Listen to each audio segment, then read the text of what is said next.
Amahoro cane gose banyakubahwa mugize urubuga rwa B-Info mwese, dushimire umujournaliste wacu n'umusesanguzi bose bagize biro ya B-Info, kumbure n'abandi tutaramenya kumbure bataja habona ariko bashobora kuba bafise ibindi bajejwe haba mu buhinga bw'ivyuma n'ibindi. Hanyuma tubashimire cane ku makuru meza cane no ku buzima mufashe bw'igihugu nubwo benshi batabizi, ariko biciye muri information, biciye muri communication murafasha ubuzima bw'igihugu, kandi hari byinshi cane mushobora kuba mukiza nubwo bitotahurwa na bamwe n'abandi, ariko hari ababitahuye kuko tuzi ico itangazamakuru rimaze, kuko uravye no mu bihugu vyunze ubumwe vya leta za Amerika n'i Burayi urabona yuko itangazamakuru rishigwa imbere cane gose. Murabizi neza yuko vraiment amakuru nibwo buzima bw'isi, ata communication nta action, atakivuzwe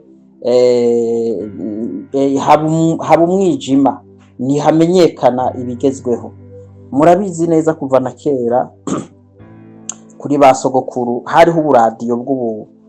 tubwite gute bw'ubudebe, wasanga imiryango ishika nka 12 muri quartier, abagabo bose abashinya ntahe bakoranye hageze 12, waza wumva ngo ndagiye kumviriza amakuru kwa naka. Uwo yaba ari umuntu w'umugwiza tunga, twovuga yaratunze akaradiyo yabakomeye, aho wasanga abagabo barenga 10 bose bavijya nino batonda mu rugo kwa naka, kubera hari akaradiyo k'umugereni kavuga amakuru. Aho baba bashaka iki? Baba bashaka kumenya ibiriko biripasa mu gihugu, baba bashaka kumenya ibigezweho, baba bashaka kumva ubuzima bw'igihugu aho bugeze. Rero iyo atamakuru ubuzima ntibubaho, kuko ubuzima bubeshwaho n'amakuru. Amakuru atuma umenya ngo igihe kigeze aha, amakuru atuma umenya ngo ibigezweho ni ibi, amakuru atuma umenya ico gukora, ikigezweho cyo gukora, amakuru atuma amenya ico ureka gukora, ico urekuriwe gukora n'ico utarekuriwe, amakuru atuma amenya aho umwansi wawe ageze ukamukwepa kare canke ukamwitegurira kare. Ata makuru rero nta buzima. Kwa kundi abongereza bavuze ngo sinzi, reka dufatiye ku bongereza, sinzi ko wabivuze ari umwongereza nuko gusa ari icongereza, no Jesus no life. Mu buzima bwa Gikristo twebwe twizera ko ata Yesu nta buzima, kuko Yesu niwe akontorora ubuzima. Avuze ngo pfa uyu munsi urapfa, avuze ngo baho urabaho, nubwo abantu baba bakugereye iminsi iyo gupfa, kubera ko Yesu atavuze ngo pfa ntupfa, barabigerageza bikanga. Nandi majambo, kuba muri Yesu ni ukuronka ubuzima kandi busagutse. Gufita Yesu ni nkukuronka inkinzo igukingira ibintu bitandukanye. Rero kuronka amakuru ni ukuronka ubuzima, kuronka amakuru ni ukuronka attention, kuronka amakuru ni ukuronka umunezero, kuronka amakuru ni uguhumurizwa mu mutima, ukamenya ngo ibigezweho ni ibi kandi ni neza, singorane ni ibyiza by'abantu. Rero umuntu wese yumva amakuru canke amenyeshwa ibigezweho, murabizi habe mu bikorane, habe mu masengero, hariho ibyo bita ngo ibimenyeshwa, haba no kumfu hariho ibyo bita ngo communique ishobora kuba locale canke aba internationale. Locale no kuvuga mu kibano baravuga bati hariho communique de death, urupfu kawanaka, bakabivuga mu kibano, bibaye ngombwa bakaja ku radio bakabwira nabo hanze kugira ngo babimenye. None urambwira ngo igihugu kidafise amakuru, kidafise itangazamakuru coba ari igihugu? Rero nshatse gushikiriza bino bintu mbabaye kandi nisunze umusesanguzi ivyo yatangaje mu kiganiro cariko kirerekana uko hakurya Kanyarubo bateguye media, bakayitegura bakayiha agaciro uko bazi ico ishobora kubafasha muri politike yabo y'intambara. Aravuga ibintu byinshi cyane, avuga ngo twe dukwiye gushigikirwa. Nguko ukuntu rero nanje numva ndabibona, kubera akababaro nagize kandi nkumva umengo barakwiye gushigikirwa, igihugu kikabumva, kikabashoboza. Mbere nagize iciyumviro ndavuga ati ubwo ntitworaba ukuntu dukora nk'abakunzi ba BF hakaba ikintu kanaka, eske ubwo babitwemereye abo mu biro bya BF, hanyuma bakabitwemerera abakunzi bose ba BF, bakabitwemerera abafana ba BF, bakabitwemerera abashigikizi ba BF kandi bafise uburyo. S'il vous plaît, murabizi umuntu ashobora kuba umufana ariko akamufana mu mutima, akamufana mu mbaraga, mu nguvu, ariko yafise amikoro make mu buryo buri financiere akabura ubufana, akabura icyo akora, ariko igikuru ndazi ko ari umutima. Ariko hari nabi Imana yahezagiye, baba bari mu gihugu, abari inyuma y'igihugu, abadiaspora bari hanze, bafise amadolari, abafise amayero bitewe n'ibihugu barimwo, abafise amapaundi, abafise amashiringi, abafise n'aya mafaranga yacu meza cyane y'amarundi, nubwo abantu benshi bagira ngo yataye agaciro, ariko nta gaciro yataye, kuko jewe aho mperereye isahani ya 2 irampaza, sindabahenda, ndayiguze nkanywa amazi numva ko nguwe neza. Nshatse kurya neza ndya 5 nkaba ndahaze. 5 yasize mu manyarwanda ni 1000, kandi 1000 mu Rwanda ntikirya isahani. Murumva yuko amahera yacu afise agaciro, nako nakari gaciyemo ndemesha abarundi ko ibyo twibaza sivyo, nuko tutarabasesanguzi ngo tube abanaliste twanariza ibintu, dushobore gukompara ibintu n'ibindi, twumva ibivugwa bitari byo tukabifata uko nyene kandi bikaduca intege, ugasanga rero ntitubaye tugigira umutima uhagaze. Isawa rero nako mvuga ngo abo bantu bose bitwa bakunzi ba BF, nta kuntu mu vyimviro vyacu twosaba nk'ico ariko aravuga, kugira ngo ducika aba supporter canke aba influencer mu buryo butandukanye, hagategurwa ikintu bivanye n'ukuntu biro ya BF ishobora kuba yipanze. Hariho abajene dushobora gukangura ico kintu cy'itangazamakuru bakagikunda. Irevure ntabwo ari bose bahamagara bicaye bafise tara yo gutangaza amakuru, ariko udafise tara yo gutangaza amakuru niyobora na tara yo gushigikira uyatangaza mu gihe twaba twagiye hamwe. Icimbiro canje ngiki rero, hari haba abajene ba mutima, kandi baramenyekanye barashika nabishikira kwa perezida. Mvuze uko mbashatse kuvuga iki, murabibona ama conference menshi y'abajene ba mutima ntibahara, kandi bararonka umwanya bakaja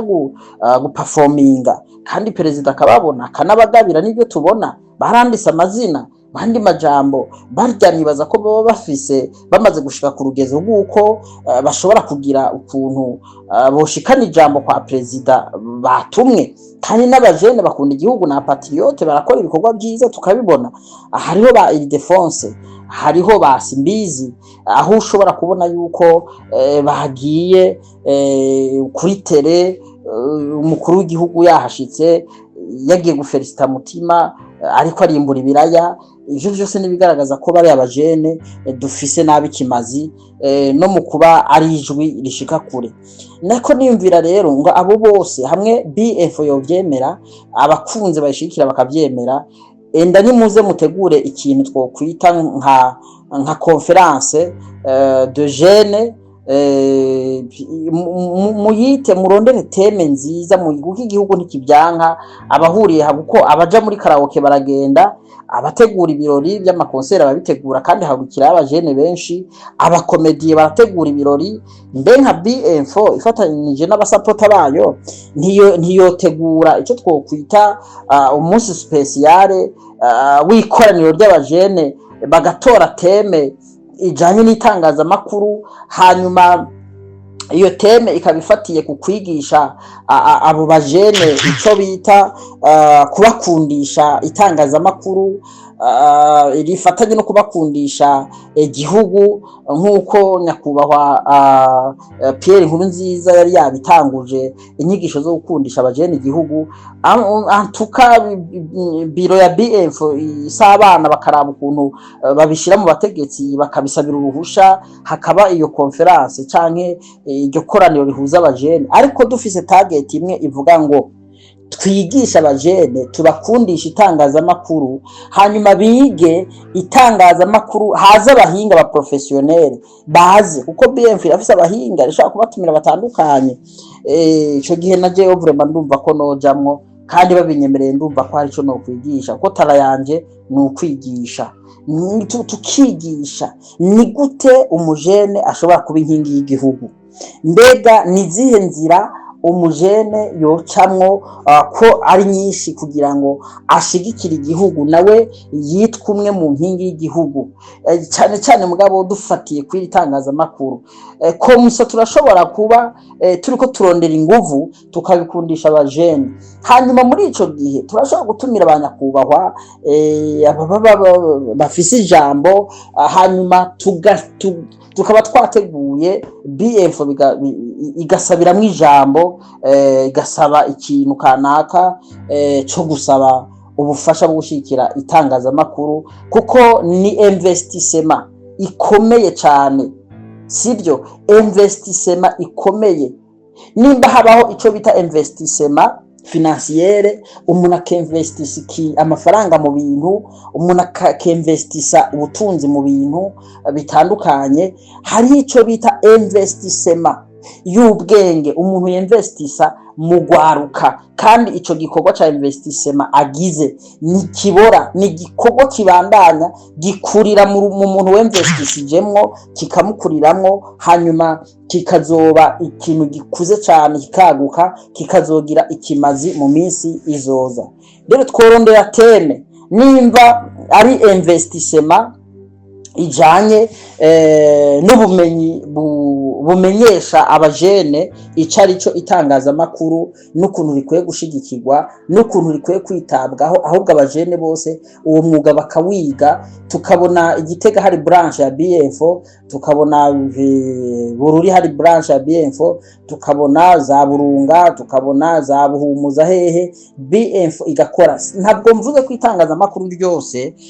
rica mu muhora wa BF oya n'abandi bajene ahubwo bakaba aba initiateur bagakora ama initiative yo gutunganya amatangazamakuru hanyuma bagatangura kwimenyereza buke buke hanyuma amatangazamakuru akaba menshi ariko akabaho security hama tugasaba abavyeyi b'igihugu cy'u Burundi tugasaba intwaro gusekiriza ibyo tangazamakuru burya twoba turiko turubaka ubuzima bw'igihugu nubwo kumbure leta itarabihinyura ngo menye aka kantu bamenye ko twoba tugiye kubafasha narirya mu gihugu cyacu ciza cy'u Burundi umugambwe wa CNDD-FDD ufise ugwaruka kandi ugwaruka ndemera yuko ari abantu beza nibo bafasha igihugu ariko rero ugwaruka mu gufata igihugu barakwiye kwenseramwo iyo departement ya media kugira ngo muri kwa kundi mbona kure canke ugwaruka ntirube gwarundi gusa gutegera abakuru ntirube gwarundi gusa go gucungera umutekano mwibarabara ariko habemwo n'ugwaruka nago ruzi cari kitangaza makuru kugira ngo hambavu y'ibindi byose ugwaruka rujejwe igihugu habeho no kuba gwaruka gwishi cyane ruri mu itangazamakuru kugira ngo tuzibirire umwasi kure biciye mu guhishura amabanga y'ivyinyegeje canke binyegejwe kandi bigomba guhungabanya igihugu ico kintu numva umengo coba ciza habayeho ico kintu rero hagategurwa iyo conference huza ugwaruka bamutima bagatumirwa hanyuma ba defense bagatumirwa aba bajene bose tubona bakina nabo bashika kure aba bakina ico bita amareresi nabo bakabamwo bakaza bahamba gukina amareresi bakamenya yuko igihugu kidafise amahoro ireresi nta worikinira bakamenya yuko ubuzima bw'igihugu bwubakiye kuri media bakamenya yuko imbere yuko bakina amareresi hariho ikintu bita kubanza kubaka ico bita amahoro y'igihugu dukiniramwo tuyubaka mu buryo bwo gutangira ibitsitaza biba biri inyuma y'igihugu bishaka kwinjira ko musa dufasha igihugu muri ubwo buryo tubi inkingi muri ubwo buryo iyo conference rero irashobora gutuma vraiment abajene bigishwa bakamenya aho ni muntu mbere kugira ngo wa musesanguzi ibyo yari karavuga avuga ati basupportinge bizocaho nyene kuko biragoye ko leta yo supportinga BF gusa mu gihe BF nayo itarondeye inguvu z'ubwinshi bw'abantu baharanira bose ico kintu kugira ngo ijwi ribe rinini ryaguke, ijwi ryo kubisaba leta ribe rinini ntiribi rya BF gusa. Kumbure BF reka tuyite umufondatere mwiza w'itangazamakuru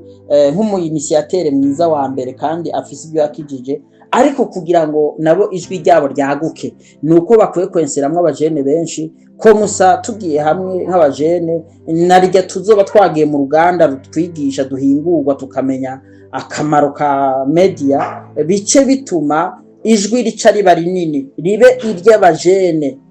bo mu Burundi, hanyuma babifashijwemo na BF izoba yaroganije ico gikorwa n'abasapota, hanyuma ryajwi ryacu rishike kure, ba mutima babishikanya kwa nyakubahwa, bari defense babishikanya hariya mu makonferanse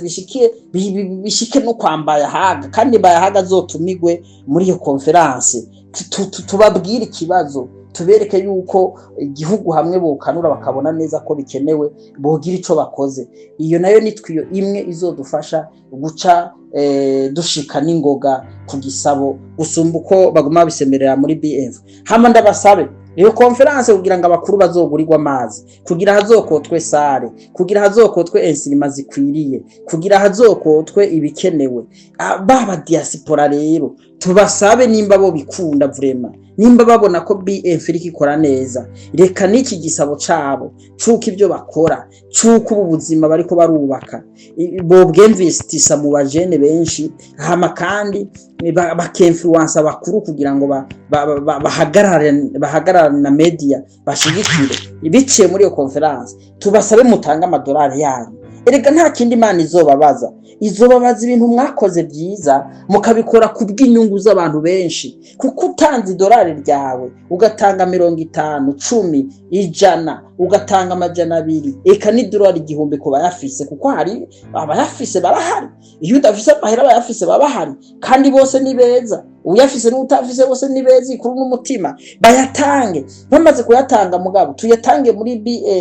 BF nayo nabizigirwa n'abana beza, bazoca badufasha ukuntu boorganiza ivyo bintu, nabo s'abana bato bamenya bo gutumirwa, bamenya ukuntu baorganiza, hanyuma ico gikorwa kibe. Ndababwije ukuri ndumva neza nk'umuntu w'umuhanuzi kandi akunda BF n'ibikorwa ikirakora, nta mafaranga mfise mugabo ivyo vyiyumvira hamwe mwo bisesangura bigakorerwa ko byo vyara umusaruro, kandi wa musaruro ugasanga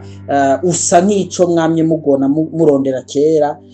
inyishu ikaboneka. Nico nashaka kubasaba abavyumva akaba bishigikira kandi bakabogira ico bakoze ngaho ni mu bikorere ko, hanyuma dushishikare kwifatanya na BF, ndetse dushishikare no kugaragaza ubupatriote nk'abantu bakunda igihugu. Izo nguvu tuzubake kuko abanyarwanda canke abandi bose ntaco baturusha, nta na kimwe no kuvyumva bavyumvishijwe na basebuja bakabikorera ko, urababikora nk'abiyahura kubera uwo mushahara, kandi bakabikora nabo nyene